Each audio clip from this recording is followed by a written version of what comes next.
everybody, welcome back to my channel. If you're new here, my name is Lynn. If not, welcome back. This is a new concept, I would say. I usually film in the daytime. This is the first time I'm filming after hours, so maybe I should call this the Hoya After Hours series. If you hear my dog drinking water at the back, just ignore that background noise. But anyway, because of the daylight savings hours, it's getting dark at 5 p.m. and I love hockey. I'm a hockey fan and there's a lot of hockey to be watched every single night. But there's also a limit to how much hockey I can watch back to back every single night, and I need a break. So we have 4 plants today that I'm going to showcase to you, and they are desperately in need of a new trellis. And if you haven't watched my trellising video, go check that out. I'm going to link it in the description box down below, but I show you step by step how to make your own braided wire trellis. It's very easy, it's very cheap. You can do it yourself at home. So I've already made 4 of these trellises and they need to go on a plant, or rather a plant needs to go on them. So that's what we're going to be doing tonight. And in case you haven't noticed, it's pajama night. So I hope you're wearing your pajamas as you're joining me on this trellising activity we have going on here. And hopefully you'll enjoy the 4 Hoyas that I'm going to be showing you tonight. They're all, I would say, small leaf Hoya variety. So if you're not a huge big leaf Hoya lover, then this video might be for you. First up, we have the Hoya Mathilde Inner Variegated. This is my favorite Mathilde. I love all Mathildes and I'll do a dedicated Mathilde video one day. But I just absolutely love this Hoya Mathilde Inner Variegated. By the way, if you hear some weird background noises, it's my dog rubbing her face on the carpet. I'm sorry. Anyway, back to the plant. Amazing variegation. My top tip, if you're buying this brand new, make sure that the note that you're getting, sorry, I'll move that way. Make sure that the note you're getting has really good variegation. If you have a note that doesn't have great variegation, or if you see that the stems aren't pink, then it might not be worth whatever money you're paying for that Mathilde. So I actually recommend investing in a little bit more money in getting a Mathilde with amazing variegation, so you don't run into reversion problems, and honestly you just get to enjoy a beautiful plant. So sometimes it's worth snagging a deal, but when it comes to inner variegated plants, I do think you want to keep an eye out for like a better variegated specimen so that you can grow out a beautiful plant.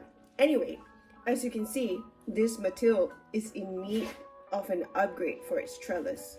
It's just, I've wrapped it around this tiny little trellis I've made several times. So I'm gonna build, we're gonna change out its trellis to a taller one so that it can grow bigger. So obviously before we can change out the trellis, we need to take off all of the clips. And I got these awesome tiny little clear, I guess, flower clips from Amazon, and they were not labeled plant clips. These are actually children's like hair clips. They're like tiny, but perfect for like the trellis that I have made with my homemade technique. Now that I've untangled the Hoya from the trellis, we're gonna gently lift this trellis up. Boop. And change out the trellis. So honestly, a little growth tip about the Hoya Mathilde, it's a very relaxed plant. It's very easy to grow. I genuinely enjoy how unfussy it is. It's a pretty fast grower. It's not as fast as like the green Hoya Mathilde Splash, but it is a pretty decent grower. So here's our trellis. It looks amazing. It is out of frame because it's very tall. Let me bring it back in frame. Right here, this little plant's gonna have plenty of space to grow into. So I'm just gonna clip it right here. Boop. And one more. Be very gentle when you're trellising Hoyas. Some Hoya stems are a lot more forgiving, and the Mathilde is, I would say, one of the more forgiving ones. It's not quite as woody and not quite as hard, and it's pretty easy to kind of manipulate it and bend it to fit your trellis. But not all Hoya stems are like that, so you want to be careful. I have broken so many growth tips trellising a Hoya, and like it really sucks. So take your time and, you know, secure your Hoya gently. Hey, there we have it, perfectly trellised, lots of space to grow, one down, 3 more to go. Moving on to our second Hoya. This is a Hoya pulana, a beautiful small leaf Hoya species. It does not have any splash on its leaves, but the leaves are itty bitty, they're very cute. They are kind of glossy, there's no splashing, there's no variegation. It looks like a honestly seemingly very boring Hoya, but I got this mostly for the blooms. So this particular specimen hasn't bloomed for me yet, but I do see 3 different peduncles developing right now. Hopefully I don't kill the peduncles as I'm trellising this plant, but we're gonna do it anyway because I think it probably throws out peduncles pretty easily, so I'm not too worried about it. So I'm gonna re-trellis this Hoya. And I almost forgot to mention, I got this Hoya Mathilde intervariegated from New Plants. She's a very popular Palm Street seller. And I got this Hoya pulana from Hoya Treasures. I don't think she's like a dedicated Palm Street seller, but she does sell on Palm Street. I bought her plants off of her website. So she has a great website, and she has a ton of different offerings, from like affordable ones to more fancy, rare, expensive ones. So she really does have a pretty huge variety. But she does tend to run out of plants quite frequently because I think she's also pretty popular. Her plants come exactly like that, like in this 2-inch planter with pond. So it is I wouldn't call it a semi-hydro setup because she does grow it in a pot with holes under it. But I've been growing it like a semi-hydro plant. I just basically stick this entire planter into a saucer of water, and you can just grow it semi-hydro. Hi baby. My dog's here to say hi. What's up? She wants her treats. I'll be with you soon. Anyway, we're gonna try this plant. So this is an extremely delicate Hoya. The stems are super soft, and you need to be very careful when you're like doing any kind of work with this Hoya. Just FYI, if you ever choose to get this Hoya. Alright, now that we have that out of the way, we have an extremely long strand of this plant. Actually, I'm pretty happy with that. I couldn't really tell how long the strands are because it was on that it was looped around that tiny trellis, but now that I can see, I'm very pleased with its growth.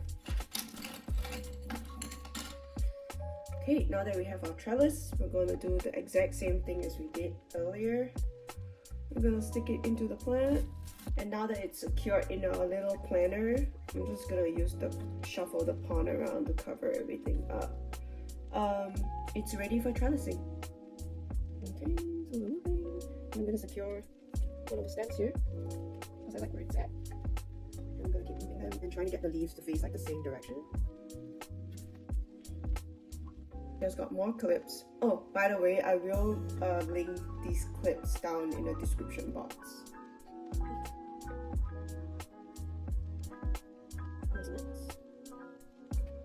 One stem down, 3 more strands to go.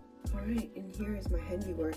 It looks a little messy right now, but once it gets exposed to light in the next couple days to weeks, it's gonna grow towards the light, and all of the leaves are gonna face where the light is again. So don't worry about it when you first trellis it. Just kind of like think about how dense you want the strands to be, and then the leaves will take care of themselves with time.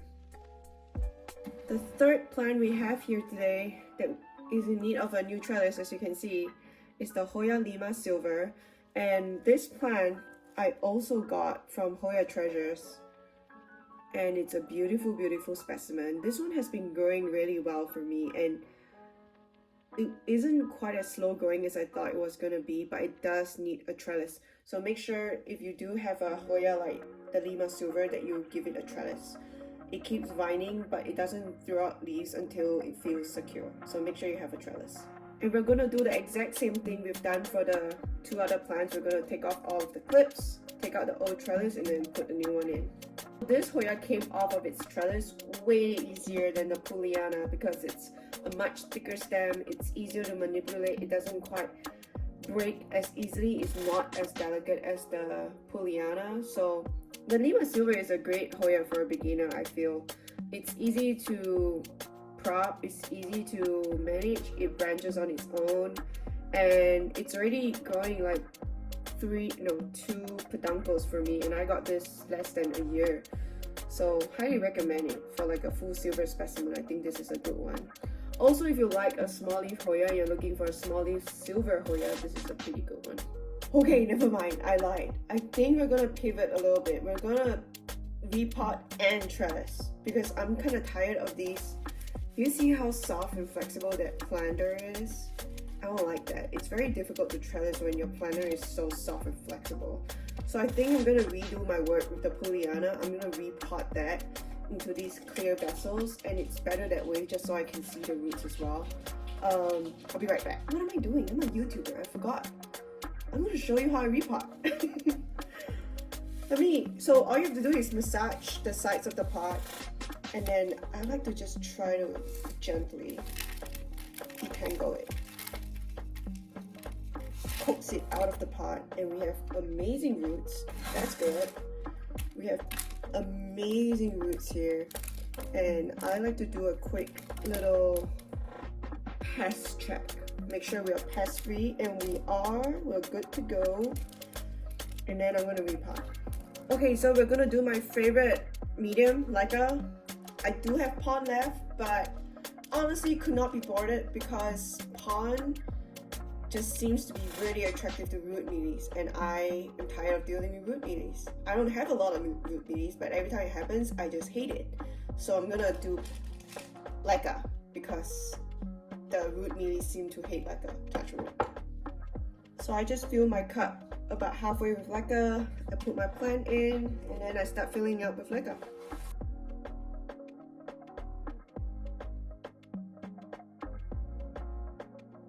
Anyway, I took the plant out again because it's easier to stick your trellis in without the plant. So redo.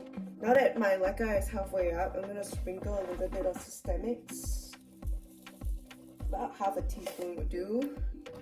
And then we get on with repotting. Okay, I've repotted the plant. I've included a secondary cup to give it some rigidity. And then now we're gonna get on with trellising.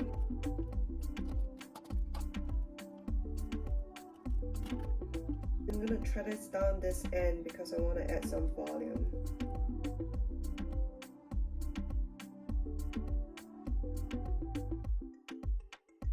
Alright, we're all trellised up and we have our new repot, and I'm going to move on to the other two Hoya. Oh wow, so I just unpotted the pulana and it has amazing roots. It's been growing like crazy. No bugs, so that's good. Now we're going to repot it.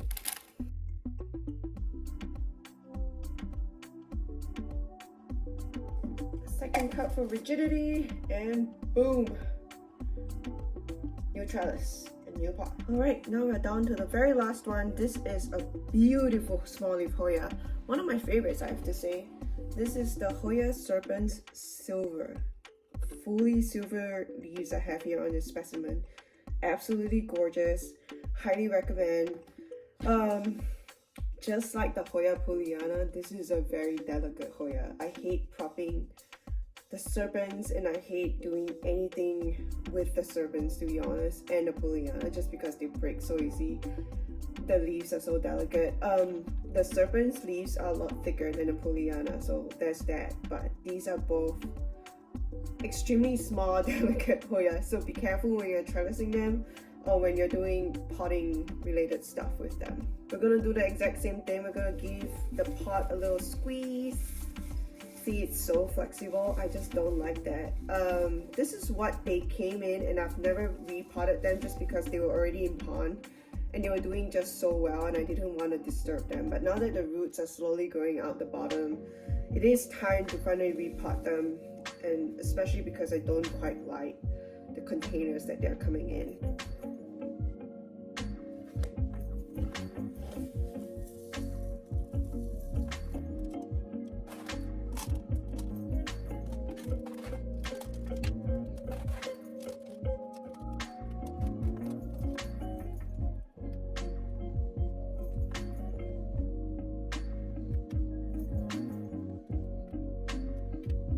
beautiful. Oh, it looks so good on its new trellis and the new cup. This is great. I am so excited to get this like as big. Can you imagine like if the Hoya serpens just covered this entire trellis? That would be epic. Alright, and that's the very last one.